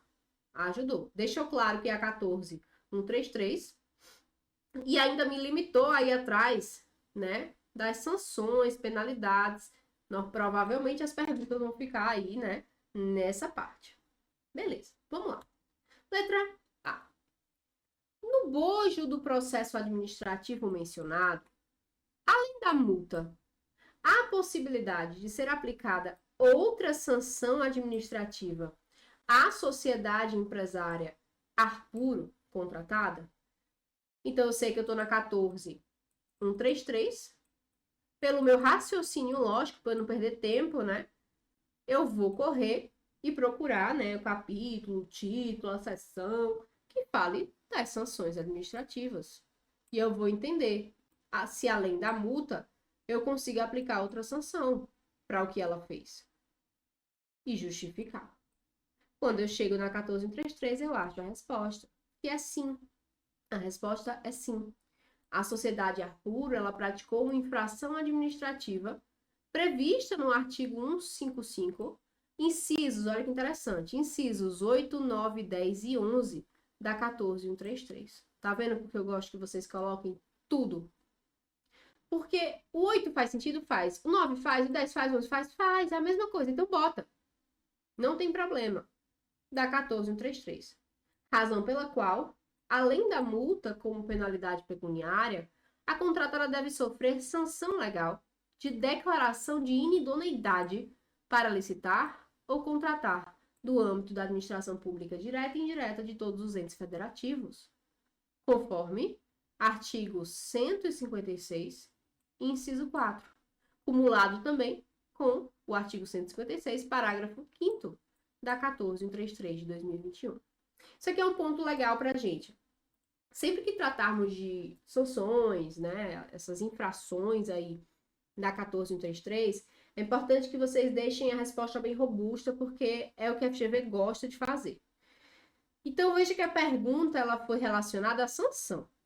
Não falou da infração, ela perguntou se poderia ser aplicada outra sanção. Aí você chega lá e fala, sim, poderia ser aplicada outra sanção, conforme o artigo da sanção. Mas veja a dica que eu estou lhe dando. Falou disso? Complemente. Se tem uma sanção é porque teve infração. Então, demonstre, com base na infração, qual foi a infração? Aí você pega o que o enunciado colocou lá, coloca aqui, conforme qual é o artigo que traz essa infração específica que a sociedade cometeu. O artigo tal, o inciso tal, coloca.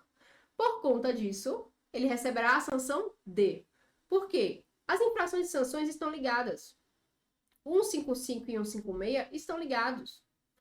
A resposta, né, ela de forma específica estaria no 156. Fala especificamente das sanções. Mas eles estão ligados. O 156 ele vai sempre remeter à infração do 155. No caso das infrações cometidas no inciso número 8, cabe a sanção tal. Então, essa relação aqui tem que ser feita na hora da tua prova. E ponto importante, preste muita atenção nos parágrafos desse artigo 156, eu já falei isso várias vezes. Porque os parágrafos podem trazer exceções ou outros complementos. Ele pega e fala assim, olha, no caso do inciso 8º do artigo 155, também poderá ser aplicada a multa em dobro. Então, preste atenção nesses parágrafos e monte uma resposta super robusta quando nós tratarmos de sanções aí no âmbito da licitação. Certo? Ok. Vamos lá. E letra B, profa. Quem é a autoridade competente para aplicar a multa ou outra eventual sanção administrativa à citada sociedade empresária. Quem é que é competente para aplicar essa multa? Provavelmente eu tenho uma resposta na lei. Então eu sigo lá, né? Claro, eu sempre faço uma análise. Qual é a relação que tem aqui? Eu tenho o Estado alfa, né? Contratando por meio da Secretaria Estadual de Saúde. Então, muito provavelmente a autoridade competente sai daqui, né? Ou do Estado alfa, ou da Secretaria Estadual de Saúde, ou um raciocínio que eu posso ter na hora. Mas eu vou procurar uma resposta robusta na lei. E eu vou encontrar aqui a aplicação dessa sanção administrativa específica de declaração de idoneidade para licitar, que é a minha resposta da letra A, é de competência exclusiva do secretário estadual de saúde do Estado alfa. Não disse que ia ter relação? Né? Conforme disposto no artigo 156, parágrafo 6º, olha aí como parágrafo é importante, inciso 1 da nova lei de licitações e contratos. Eu não gosto que coloque assim, isso aqui foi como a FGV colocou. Eu gosto que coloque direitinho, tá? 14133 de 2021. Prefiro. Então, no 156, parágrafo 6º, eu tenho as hipóteses das autoridades e no inciso 1 eu já trago, né, a autoridade competente nesse caso da inidoneidade. E aí, relacionando com a minha interpretação de texto, né, sabendo que o Estado alfa, por meio da Secretaria Estadual de Saúde, né, acabou contratando, eu consigo, por analogia, entender que é o secretário estadual de saúde. Ok? Questãozinha complexa, mas se você entender o meu raciocínio, já ajuda bastante. Bastante. Ok? Bora fazer mais um que dá tempo. Vamos lá. Próximo. A sociedade empresária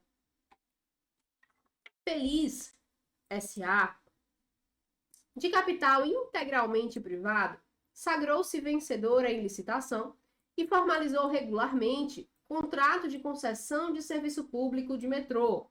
Ó, bora lá. Eu tenho uma empresa. Gente, entre vírgulas, sempre tem uma coisa importante. Por que que ela teve que dizer deixar bem claro que o capital é integralmente privado? Tem coisa aí. Ou não, mas pode ter. E aí ela venceu essa licitação, né? E tem agora um contrato de concessão de serviço público de metrô. O que é que eu penso? 8987. Serviço público, concessão, ok.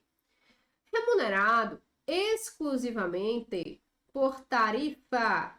Gente, não tem outra. Eu dou diversos macetes, dicas, ajudo muito. Mas se você tiver com uma base sólida no direito material, tiver estudado direitinho, facilita demais. Demais, demais mesmo. Porque quando você chega aqui, você já consegue fazer várias analogias, né? Por quê que ele falou que esse serviço de metrô era remunerado exclusivamente por tarifa? Só tem tarifa do usuário. Por quê? Porque eu tenho dois tipos de concessão, né? A patrocinada e a administrativa. Na patrocinada, eu tenho essa tarifa do usuário, né?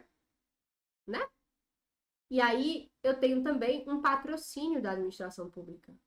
Né? A administração pública entra e dá um pedacinho também para complementar. Na concessão administrativa, eu tenho o administrador público, a administração pública, sendo a usuária direta ou indireta. Então, não tem tarifa. Então, assim, o que tem aqui? Tem alguma coisa aqui. Porque é exclusivo por tarifa, é só tarifa, pelo menos é o que eu li até agora, né? É só tarifa, então não tem patrocínio do poder público. Então, não é a administração pública que usufrui. O que é? Então, a gente já vai matutando. Beleza.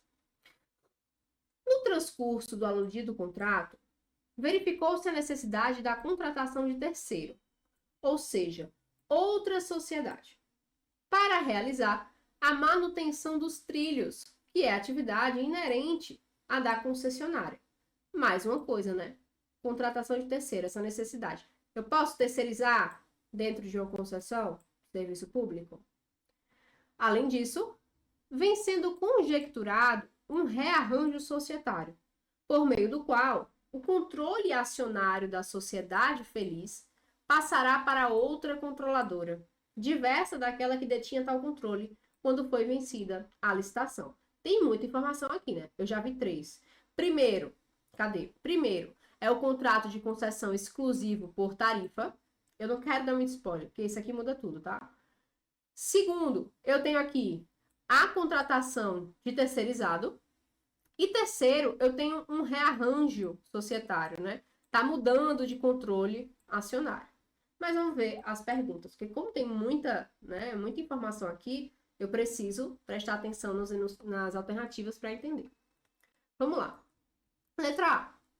A sociedade empresária feliz precisa fazer licitação para a contratação de terceiro para a manutenção dos trilhos? Justifique. Então, ela nem veio perguntar se pode a contratação, porque a gente já sabe que pode. Mas tem que fazer licitação? Então, você vai atrás, né, da regrinha, na 8987, que trate dessa terceirização. E aí, vendo aqui, gente, eu vou fazendo com vocês, tá? É claro que eu não consigo lembrar todas as questões. Então, vendo aqui, eu já vi que ele não fez uma pergunta específica, que facilitaria bastante, o que faz com que essa pergunta, essa questão, pegue algumas pessoas. Por quê?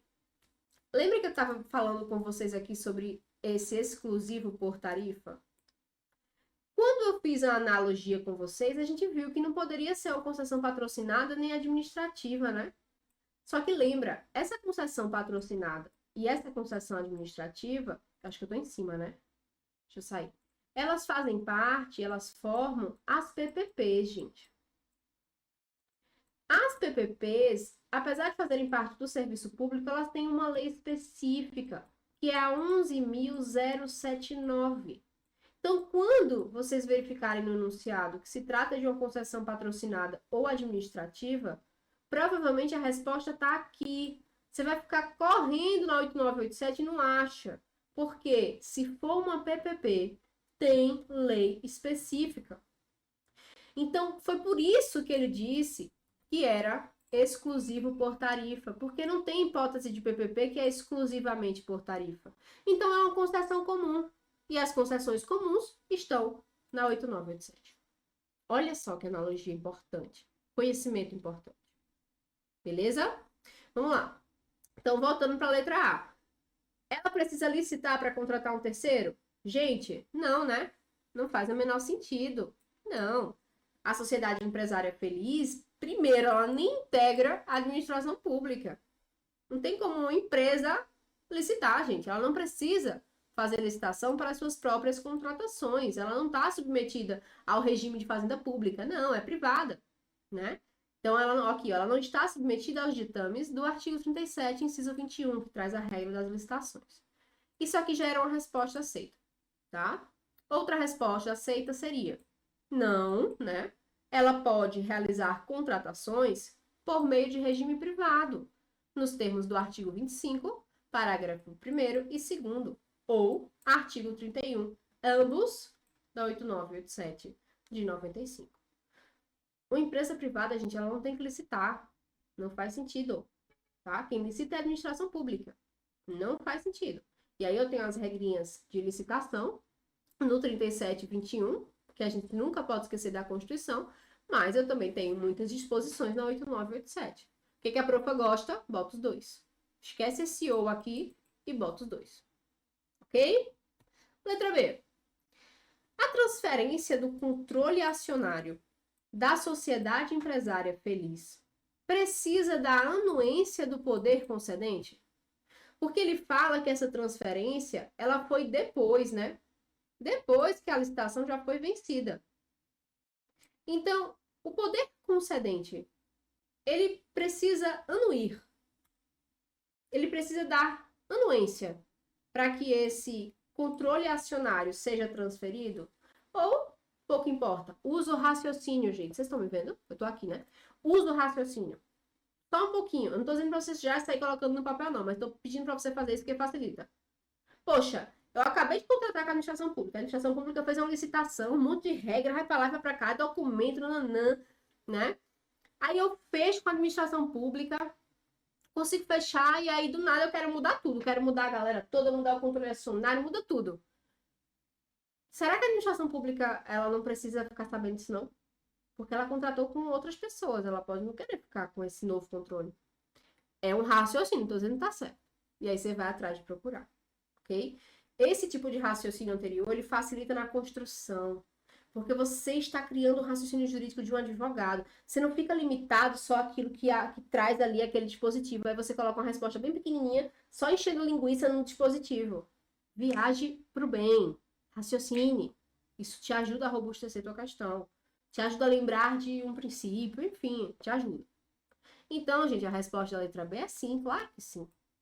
A anuência do poder concedente é necessária para a transferência do controle acionário da concessionária, sob pena, inclusive, de caducidade do contrato. E isso está no artigo 27 da 8987 de 95. Pegaram? Foram muitas questões boas, viu? De verdade. Fica aí que no próximo bloco a gente vai continuar. E aí, vamos continuar. Simbora. Vai finalizar agora. Faltam pouquíssimas questões. Vamos lá. Após realizar pedido administrativo para concessão de determinado benefício, a sociedade empresária Incrível teve o seu pedido parcialmente deferido pelo órgão com atribuição da Administração Pública Federal. Em razão disso, apresentou o recurso administrativo X para a obtenção do deferimento integral do pleito, né? Olha aí, FGV. O recurso X não foi conhecido pela autoridade competente, porque foi apresentado fora do prazo legal. Ocorre que, ao analisar a situação impugnada, a referida autoridade competente de ofício entendeu que a parcela que havia sido deferida continha um vício insanável, de modo que, na mesma decisão que não conheceu do recurso, sem que tenha havido preclusão, portanto, né, realizou a notificação da sociedade empresária Incrível para se manifestar sobre a ilegalidade verificada, que pode ensejar a anulação daquilo que havia sido concedido. Eita, cadê o ponto, hein? Ui, fato que importaria em gravame para a sociedade Incrível. Finalmente, uma pontuação, né? Tá gigante, né? Você não consegue nem respirar. Vamos lá. Gigante. Eu tenho uma sociedade empresária fazendo um pedido administrativo que foi parcialmente deferido, ou seja, não aceitaram tudo, né? Ele queria uma concessão de um benefício. Não aceitaram tudo. Aí, por conta disso, a sociedade apresentou um recurso. Ele apresentou um recurso dizendo, ó, eu não quero que seja parcial, não, eu quero integral, aceite tudo. Esse recurso ele não foi conhecido porque estava fora do prazo. Só que, de ofício, a autoridade que tinha, né, recebido o recurso, acabou vendo, ela entendeu que aquela parcela que tinha sido deferida de forma parcial tinha um vício insanável. De modo que na decisão que não conheceu o recurso, ela já mandou uma notificação para a sociedade se manifestar sobre essa ilegalidade, que pode anular aquele benefício que ela tinha conseguido. Então, veja, ela já tinha conseguido uma coisa, foi mexer no que estava quieto com o recurso, né? O recurso não foi nem conhecido porque estava fora do prazo, mas ao mesmo tempo acabou que a autoridade viu, né, prestou atenção de novo e viu que tinha um vício insanável naquela parte que foi deferida. Ou seja, se lascou, né? E aí chamou, né, para que ela se manifestasse. Ok.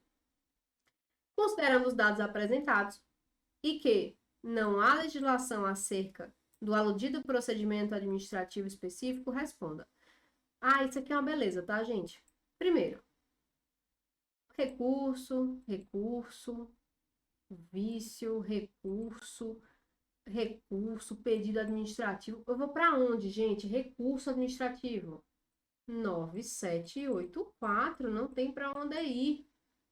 Principalmente quando a FGV fala isso aqui, ó. Não tem legislação específica, porque a 9784 é uma lei federal. Se ele fala que não tem específica, ele tá me dando um aval, ó, vai tranquilo. É a 9784.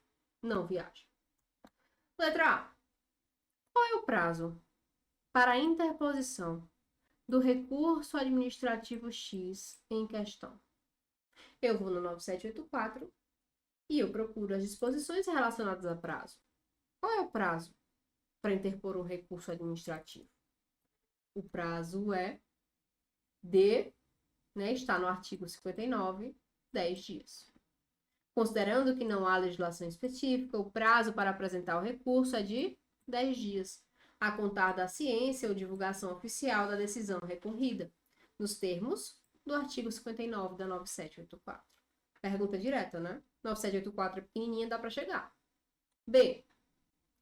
O não conhecimento do recurso X impede que a administração reveja de ofício eventual ilegalidade constatada na parte em que o pedido da sociedade empresária foi deferido.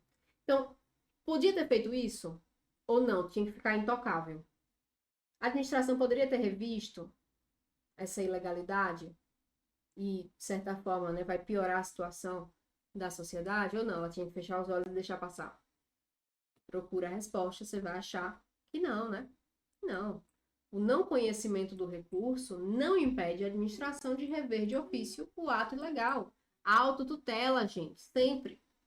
Desde que não tenha ocorrido a preclusão administrativa, que o próprio enunciado disse que não aconteceu, conforme artigo 63, parágrafo 2º da 9784.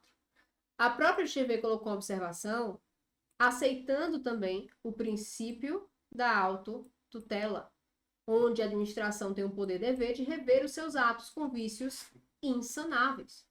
E aí eu poderia me utilizar do artigo 53 da 9784 e da súmula 473 do STF.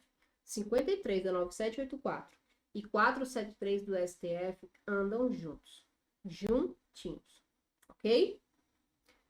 Beleza. Entendido? Simbora. Questão simples. Vamos lá. Deixa eu sair. A autoridade competente, em âmbito federal, tem fundadas dúvidas acerca da possibilidade de expedição de uma licença pleiteada pela sociedade empresária alegre, que envolve assuntos de interesse geral. Isso porque, apesar de todos os elementos do ato administrativo vinculado estarem especificados em lei, a respectiva norma se utiliza de conceitos jurídicos indeterminados, que demandam nova interpretação a ser implementada pela administração, a implicar novo dever para os requerentes daquela licença. Essa aqui, né, meio complexa, nada com nada, a leitura dela não tá tão fluida, né? Então, ó, aqui tá errado, deveria ser uma, né? Uma. Ou tira isso aqui, só fala autoridade. Então, tem uma autoridade competente no âmbito federal que estava com muitas dúvidas sobre a expedição de uma licença. Essa licença foi pleiteada pela Sociedade Empresária Alegre. Envolve um assunto de interesse geral. E aí ela fala que, apesar de todos os elementos do ato que é vinculado estarem especificados em lei, a norma acaba se utilizando de alguns conceitos jurídicos indeterminados. E olha o que a gente vai aprendendo em sala de aula, né? Que acabam demandando uma nova interpretação. Ó, quando eu falo em licença, ato administrativo vinculado, conceitos jurídicos indeterminados, eu lembro de quê, gente? Processo administrativo. Que me lembra a 9784. Lindo. Ele ainda fala que demandaria nova interpretação. Essa nova interpretação também me remete a 9784. Mas eu prestei atenção nas aulas da profa. E além da 9784, essa questão de nova interpretação me lembra da Lindbe. É verdade. Falou em nova interpretação, interpretação da norma, né? se pode retroagir, essas coisas assim, vai na Lindbergh, porque pode ter alguma coisa. Que ou vai ser a resposta completa ou vai ser um complemento. Ok. Considerando que a adoção da nova interpretação acarretará o indeferimento da licença requerida pela sociedade empresária, que preenchia os requisitos que prevaleciam à luz da orientação vigente no momento da efetivação do requerimento, né? Responda. Então, ó, já está te dando aqui uma ajuda. Se for adotada uma nova interpretação, cadê a caneta? Aqui, uma nova interpretação, aquela licença vai acabar sendo indeferida. Só que nesse momento, no momento do pedido da licença, a sociedade empresária, ela cumpria tudo. Tudo. Então, eu já começo a pensar, ela cumpria. Aí pode vir uma nova interpretação que faz com que ela não cumpra mais? Essa retroatividade, né? Ela existe? Eu já começo a pensar. Vamos lá. Letra A. Ó, é possível a aplicação retroativa da nova interpretação para indeferir a licença pleiteada pela sociedade empresária alegre? Então, se eu tiver uma nova interpretação, eu posso retroagir para indeferir? Indeferir prejudica, né? Então, eu posso retroagir para prejudicar? Você aprende isso um pouquinho em penal, né? Aqui tem regra específica. Eu vou para 9784, lembrando da Lindbergh. E a minha resposta é não. É vedada essa aplicação retroativa de nova orientação, firmada em sede administrativa. E aí, você vê que a resposta principal da FGV foi o artigo 23 da Lindbergh, Decreto-Lei 4657 de 42. Mas eles também colocaram como opção ou artigo 2º, inciso 13 da 9784 de 99, que traz ali os critérios e princípios que regem o processo administrativo. Mas veja como realmente está ou na Lindbergh ou na 9784, nos dois. Achou os dois? Bota os dois. Então, não pode retroagir. Letra B. A realização de consulta pública para dirimir a incerteza jurídica suscitada pela autoridade para o exercício de sua competência é cabível? Porque a autoridade estava com dúvida. Se pode, se não pode fazer, se vai existir essa nova interpretação, como é. Ela pode, né, realizar uma consulta pública para dirimir essa incerteza suscitada? Eu mudo meu caminho, gente, eu saio da 974, eu saio da Lindbergh? Não, eu fico lá. E eu acho a resposta. A resposta é sim. Nas hipóteses de dúvida ou de incerteza jurídica sobre assuntos de interesse geral, inclusive para essa expedição de licença, a administração pode realizar consulta pública. E aí eu tenho o artigo 26 da Lindbergh e tenho o 31 da 9784B 99. Tá vendo como se relacionam? Então, às vezes, você tá ali perdidaço numa questão que, poxa, ela fala de processo administrativo, ela fala, é um pouquinho mais conceitual, né, assim, mas ela fala. E aí você morre de procurar 9784 e não acha. Lembre da Lindbergh. Eu faço diversos exercícios com vocês e nas aulas ao vivo, principalmente, eu sempre relembro vocês de que a Lindbergh existe. Então, lembre dela, porque às vezes a resposta está lá. E nós finalizamos. Acabou. Gente, foi questão, viu? Ó, vou até beber uma água. Garganta daquele jeito. Foi questão. Essa aula é maravilhosa. Se você fez direitinho, prestando muita atenção, principalmente fazendo, né, tentando, nossa, você adquiriu muito conhecimento aqui. Espero muito que sim, tá? Ó, grande beijo pra você e até a próxima.